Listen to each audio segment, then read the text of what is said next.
রমাদান এলেই মা বোনেরা প্রতিযোগিতামূলক কোরআন খতম দেন। অনেকে বিষয়টি বাড়াবাড়ি বলেন, কারণ হিসাবে যুক্তি দেয় যে দ্রুত পড়লে সহি হওয়ার সম্ভাবনা কম থাকে এবং অর্থ বুঝে পড়া ভালো। কথাটা কতটা যুক্তিযুক্ত? কোরআনে কারীম পড়ে শেষ করা, খতম দেওয়া এবং একাধিক খতম দেওয়া, বেশি বেশি তেলাওয়াত করা রমজান মাসে, এটা সালাফে সালেহ থেকে প্রমাণিত।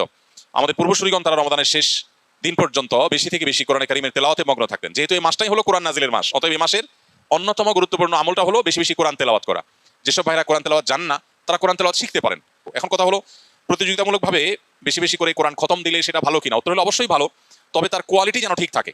এটা ঠিক যে তাড়াহুড়া করতে গিয়ে কোয়ালিটি নষ্ট করে অনেক পরিমাণে তেলাওয়াত করার চাইতে কোয়ালিটি ঠিক রেখে আপনি সাধ্য অনুযায়ী তেলাওয়াত করা ভালো।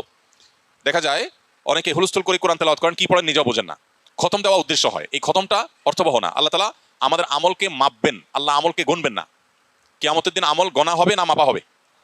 মাপা হবে। অতএব আমাদের আমলের কোয়ান্টিটি না, দেখতে হবে কি? কোয়ালিটি। এই জন্য তেলাওয়াত সুন্দর করে করতে হবে, কিন্তু আবার কোয়ালিটির কথা চিন্তা করে অনেকের খতম দেওয়ারই আর সুযোগ হয় না, সেটা দুর্ভাগ্যের ব্যাপার।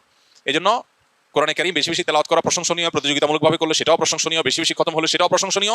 তবে লক্ষ্য রাখতে হবে তেলাওয়াতটা যেন তার তিলের সাথে হয়, শুদ্ধতার সাথে হয়। আল্লাহ বলেছেন, ওয়ারাত্তিলিল কুরআনা তারতিলা, তোমরা তার তিলের সাথে কোরআনকে তেলাওয়াত করো। অতএব সে বিষয়টি আমাদেরকে লক্ষ্য রাখতে হবে।